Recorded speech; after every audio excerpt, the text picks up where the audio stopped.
No nos queremos detener mucho en qué estamos haciendo actualmente en la cátedra, pero les puedo comentar que como ventaja es muy bueno ver cómo los alumnos que carecen por ahí de la catalogación por tipología documental generan abstracciones partiendo de los modelos conceptuales como FR, VR o FRAD, ¿sí? Su forma de aprendizaje empieza a ser distinta, es más abierta. Luego entran al código, a las reglas de catalogación, pero entran de una manera diferente, ¿sí? Nosotros creemos que se potencian muchas otras cosas, empezando de otra manera, ¿sí?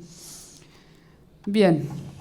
Bien, acá nosotros en la ponencia van a ver que contextualizamos la historia, es decir, de cómo iniciamos la historia de la catalogación. Si bien acá en este cuadrito no está, deberíamos decir que arrancamos a trabajar y a estudiar desde los principios de París, ¿sí? Luego surgen las ISBD.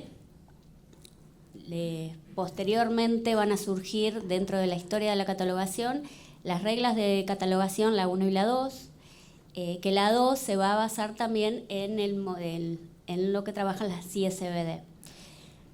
Luego, de la mano de la Library of Congress, tenemos el formato MARC, ¿sí? A partir de ahí es donde comenzamos a ver nosotras como nuevo. Sí, BibFrame. Esto va de la mano un poco de lo que nosotros les comentábamos del hecho de no poder visualizar relaciones. Nosotros partimos, como les comentábamos, de aplicar modelos conceptuales en la enseñanza, pero luego, cuando cuando los alumnos quieren reflejar relaciones en sistemas tradicionales, como los actuales sistemas integrados de gestión bibliotecaria, ahí chocan con una traba, porque el sistema, en realidad, y propiamente MARC, no está preparado para ese tipo de cuestiones, ¿sí? Bien. Perdón, a su vez, en el anterior, nosotros, a partir del modelo entidad-relación y de las nuevas reglas de catalogación, comienzan luego de un cambio de paradigma en lo que hablamos de catalogación. Sí, de catalogación por ahí orientada mucho más al usuario, ¿sí? Sí, a las necesidades del usuario, a los requerimientos funcionales que van a necesitar los registros, orientados siempre en función del usuario.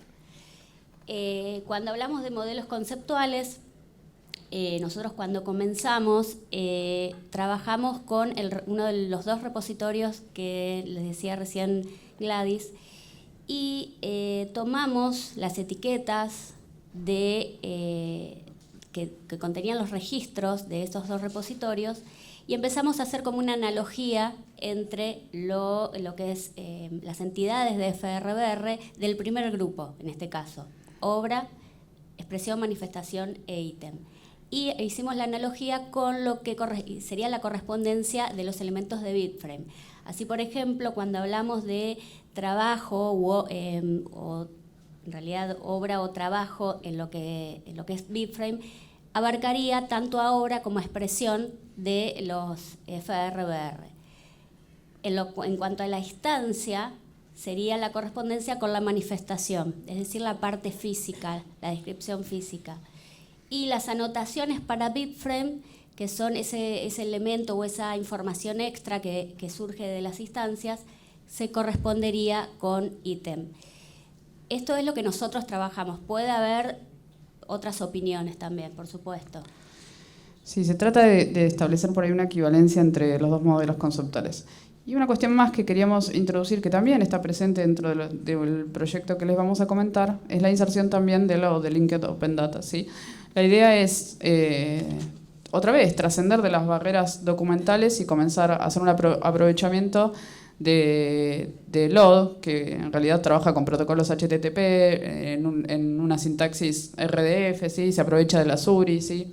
Ahora vamos a verlo un poquito más en un ejemplo más gráfico, ¿sí? Pero la idea para poder relacionar es trabajar con datos enlazados. Por ahora dentro de nuestra comunidad, pero a futuro poder enlazar datos y poder formar una red, ¿sí? Que nos devuelva algún tipo de valor agregado, que es a lo que queremos llegar, ¿sí? Entonces, ¿cuáles son los objetivos de este proyecto? Ya hablando puntualmente de esto. Por un lado, lo que les había comentado, el hecho de poder ofrecer formas alternativas de representación que actualmente los sistemas de información y documentales no ofrecen, mediante de diferentes formas de visualización gráfica. Y por otro lado, enriquecer y vincular datos provenientes de sistemas de información, como sistemas integrados, repositorios y bibliotecas digitales, a través de una representación gráfica, ¿sí?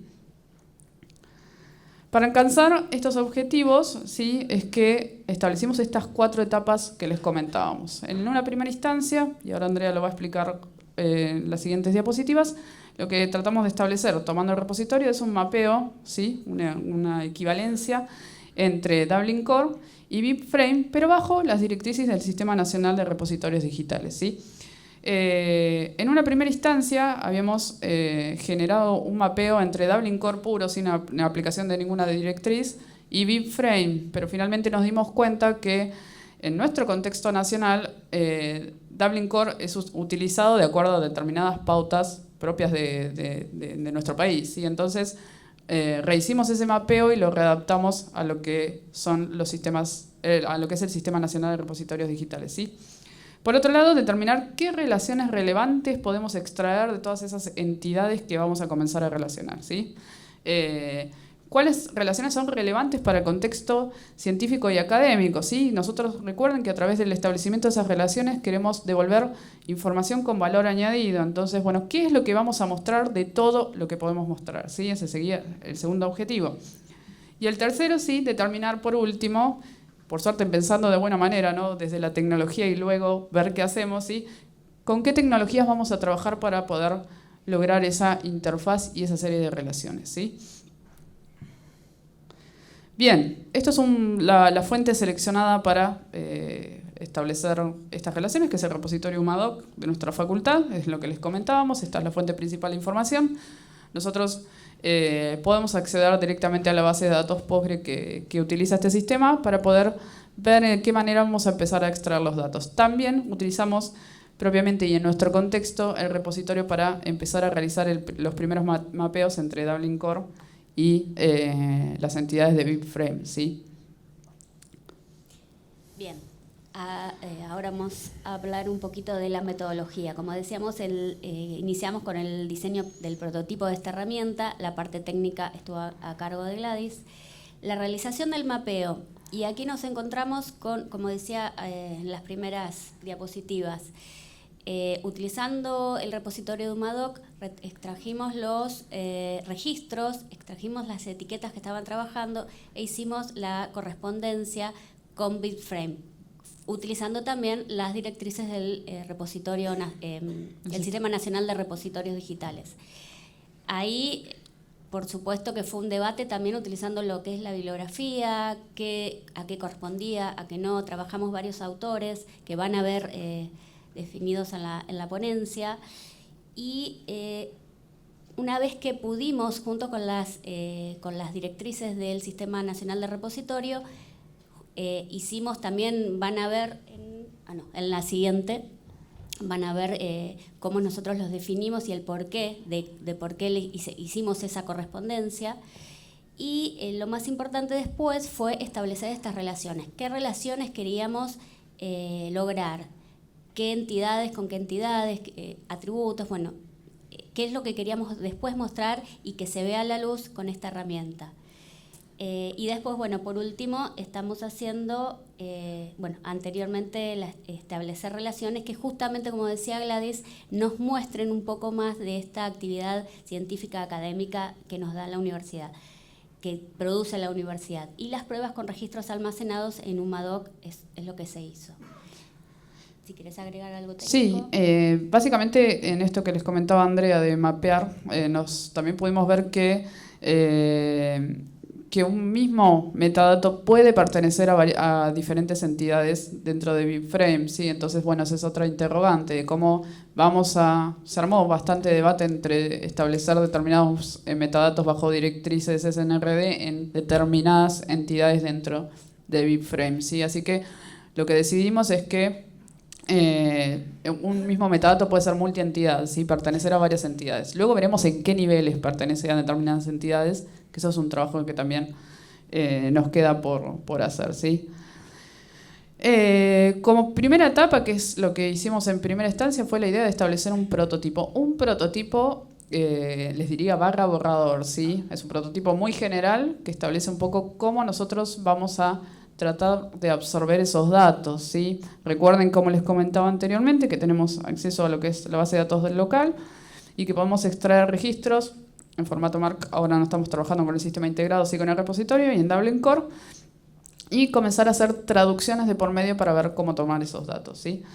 Luego, como les comentaba, como nos vamos a aprovechar de la tecnología de datos enlazados, la traducción siguiente sería el formato RDF, que es la sintaxis con la que trabajan a través de XML esos datos enlazados, la muestran en una interfaz gráfica, y el link, que serían las URI, relacionados a cada recurso generado ahí. Esto es un prototipo muy general, les repito. Luego, cuando nos acerquemos a la parte de definir tecnologías, ahí el prototipo se va a desagregar y va a tener mayores instancias, ¿sí? Bien, acá ven un ejemplo bastante chiquito, Perdón. en donde van a ver cómo trabajamos los metadatos directamente, los de Dublin Core, y en la segunda columna pueden ver los metadatos de Bitframe. Es decir, nosotros utilizando esas directrices del Sistema Nacional de Repositorio, por ejemplo, decidimos qué título iba a corresponder en Bitframe a trabajo creativo. Y en la tercera columna nosotros pusimos la explicación o la fundamentación de por qué elegimos esa correspondencia. Bueno, en la ponencia van a ver todos los metadatos que utilizamos y todas las correspondencias. Fíjense que esta idea de que de un mismo metadato pertenezca a varias, a diferentes entidades, disculpen, también se da porque el Dublin Core que utilizamos es sin calificadores, ¿sí? Entonces el grado de especificidad es más corto, ¿sí? Entonces la pertenencia a distintas entidades también, esa brecha se achica un poco, ¿sí? Acá hicimos un ejemplo con un autor, en realidad es nuestro jefe, ¿sí? Con quien dirige el grupo de investigación. Hicimos, basados en el concepto que aporta Eric Miller, ¿sí? Que es alguien que trabaja también toda esta cuestión de Bitframe, ¿sí? Tiene un proyecto que se llama Nefeira, ¿sí? Que después, si lo quieren buscar, también son los aportes que hace este marco de manera más libre de lo que por ahí nosotros lo vemos a nivel documental. Sí, hicimos el linkeable Gustavo Liberatore, hicimos un breve extracto del autor y lo que mostramos, perdón, lo veo muy chico, así que me voy a tratar de combinar el micrófono con la pantalla, es como a través de una entidad de autoridad nosotros podemos generar distintas relaciones, ¿sí? De hecho, del lado derecho podrán ver que ahí tienen una serie de recursos formados que también tienen su propia URI dentro del repositorio digital. También en lo que ven como loguitos de geolocalización estamos viendo con qué instituciones se vinculó determinado autor y a qué nivel. Esto es un breve extracto, pero esta red se empieza a expandir con un único autor de muchas maneras, ¿sí? También recursos formados en otra facultad, en este caso en la Facultad de Psicología, ¿sí? Cómo se puede acceder a cada uno de esos recursos formados también a través de la URI, es decir, por ejemplo, tesistas que pudo haber dirigido este autor, ¿sí? Cómo a través de la colaboración y en lo que es la autoría nosotros también podemos seguir vinculando, ¿sí? Fíjense que las URI están a través de lo que son repositorios y a través, por ejemplo, de sistemas como ORCID, ¿sí? Que son sistemas que le ofrecen un ID unívoco a un autor, esto lo deben de saber. Pero bueno, ahí está un poquito la cuestión de cómo aprovecharnos de otras tecnologías, como lo que puede ser el protocolo OAI, para poder empezar a absorber esa información, tanto dentro de nuestro contexto como en contextos externos. Ahí abajo ven, ahí pusimos un cuadrito muy pequeño que no sé si llega a ver, pero fíjense que empezamos también a mostrar de esta red breve y acotada que vemos dentro de Bitframe, ¿sí? Fíjense que lo que es el librito serían las instancias que vamos viendo que genera un autor, y el de geolocalización, que es un logo institucional, el de persona y el de recursos formados, vendrían a ser la entidad autoridades dentro de Bitframe. Esto lo que ven acá es la posible aplicación de un modelo que quizás está muy contextualizado en el nivel documental y su aprovechamiento por fuera de ese nivel. Fíjese que nosotros acá colocamos únicamente a Gustavo Liberatore, que ese es el punto en el que partimos, pero esa red se va abriendo a través de cada recurso formado y que cada persona con la que pueda haber llegado a trabajar o con cada producción que pueda haber generado ese recurso formado. La red se expande. Y eso es un poco lo que queremos decir como información con valor añadido, ¿sí? Nosotros podemos sacar mucha información que no se ve de forma superficial a través de la aplicación de este modelo, ¿sí? Es una opción más. En la etapa 4, que es la que les comentaba, que nos queda por ver, qué tecnologías utilizaremos. Por supuesto, tendremos que ver a qué nivel absorbemos los datos de diferentes sistemas y utilizamos, como les decía, algún protocolo de intercambio de información como es OAI-PMH, o si tratamos de ir directamente a interrogar la base de datos sin mediar por el protocolo, porque la idea es que esto luego, ¿me están apurando? Sí. Quede como una herramienta abierta y que pueda ser aplicable a otros sistemas de información. Bueno, y ver también cómo tratar de trabajar el diseño. Bueno, va a ser una red gráfica, seguramente esté representada por grafos. Bueno, ver qué tecnología vamos a usar para eso. Ya cierro, Aportes y conclusiones, sí. En realidad, nosotros lo que queremos demostrar con esto, sí, es que los aportes que puede generar un framework, ¿sí? Un marco como puede ser FRBR, BibFrame, ¿sí? Darle otra visión a la aplicación de ese marco, ¿sí? Que no solo se limite a mostrar una interfaz alternativa de información, sino que trate de, como les decíamos, mostrar un poco de información con valor añadido, mostrar que hay niveles de abstracción que no solo por ahí se subsumen a lo que es la tipología de material, a cuestiones que hemos trabajado desde siempre, ¿sí? Para cerrar, una frase de esta persona, Eric Miller, que les comentaba que trabaja mucho con el tema de BibFrame, ¿sí? Estamos evolucionando en realidad de la vinculación de cadenas, que era lo único o lo que tal vez nos ofrecía Marc, a lo que son la vinculación de cosas, ¿sí? Gracias por su tiempo.